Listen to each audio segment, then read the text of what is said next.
Ahmed nous reçoit chez Fils Industries. Bonjour Ahmed, comment ça va? Bonjour Nicolas, ça va bien? Ça va bien. Bien, merci beaucoup. Un endroit où il fait jamais chaud ici.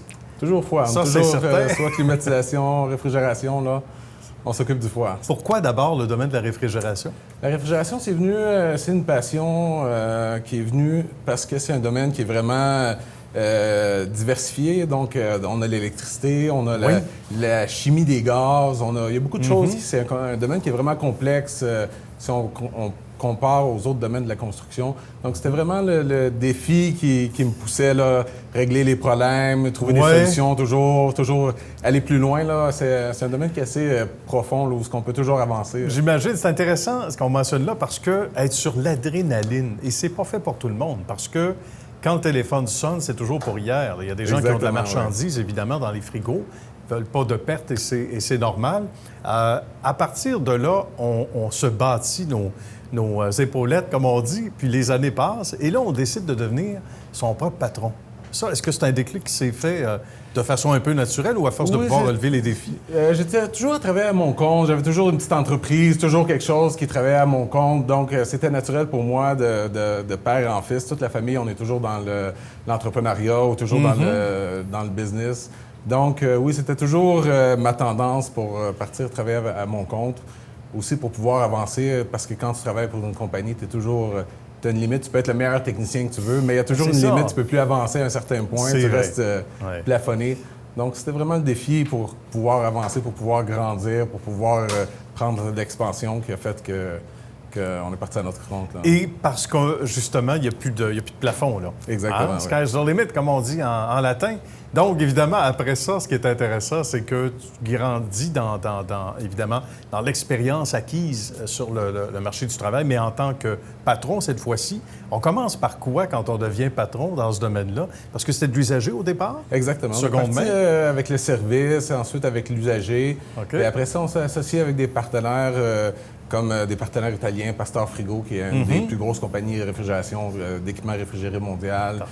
D'autres compagnies en Turquie. On a des partenaires un peu partout dans le monde aussi pour certains produits, certaines pièces. Donc, c'est vraiment aller chercher les bons associés qui a fait qu'on a pu grandir et vraiment aller chercher une part du marché, dans le marché québécois et ontarien depuis l'an dernier qu'on est à Toronto.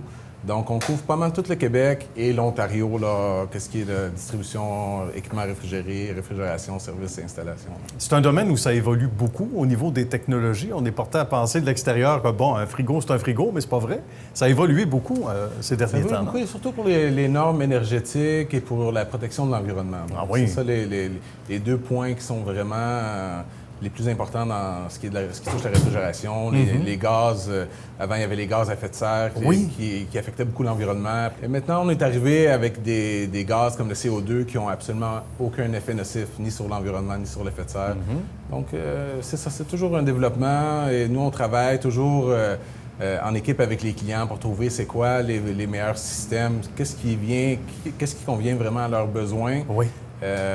Et en même temps pour aller chercher le maximum d'efficacité énergétique pour pas qu'il y ait de pertes. Donc, c'est toujours un travail d'équipe qu'on fait avec les clients. On fait du développement technologique. On a un ingénieur qui travaille pour nous à temps plein. Donc, on regarde toujours vraiment une vision vraiment globale, une vision qui est portée sur l'avenir. Aussi, sur l'écologie, exactement, sur l'écologie. Et sur les valeurs de l'entreprise également. Exactement. Bien, bravo, parce que c'est pas une niche facile. C'est un domaine où ça joue dur. Il y a beaucoup de compétition. Le problème, c'est toujours trouver sa niche, trouver l'équilibre. Donc, il y a les grosses compagnies qui exemple, les grandes marques, sans les nommer, là, qui font affaire avec certaines compagnies.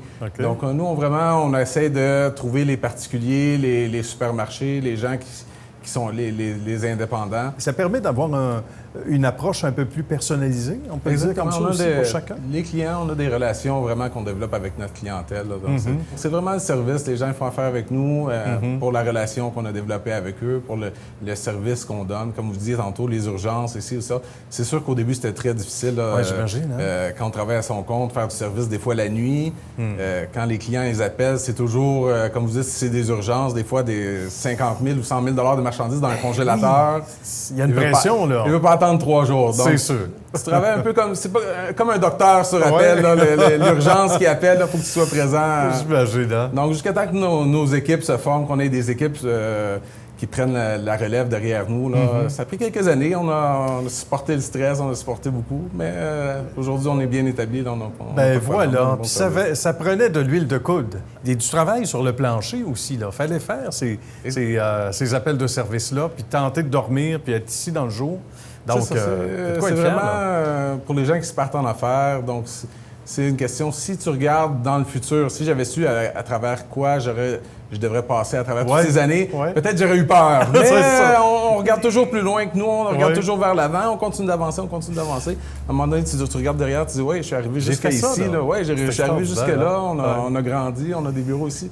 Donc, c'est vraiment un sacrifice jour à jour, puis toujours regarder un petit peu plus loin, puis avancer pas à pas. Bravo! On regarde toujours vers l'avant, on regarde toujours pour des nouveaux associés, on regarde toujours pour le développement de la compagnie. Des fois, ça coûte cher. À la place d'investir les profits dans... que toujours les profits reviennent dans la compagnie. Les profits vont plus pour l'avancement de la compagnie, le développement de la compagnie et le développement du service. Donc, mais on avance. Oui, c'est bien. Puis dans le réinvestissement aussi, c'est une belle clé là, pour s'assurer d'être là encore demain et pour longtemps. Bravo, Ahmed. Merci beaucoup. Salutations à la belle équipe également de tous. Je te remercie beaucoup. Bon monde qui travaille dans l'ombre également chez FIS. À bientôt. Vous êtes bienvenus. Merci beaucoup. Merci.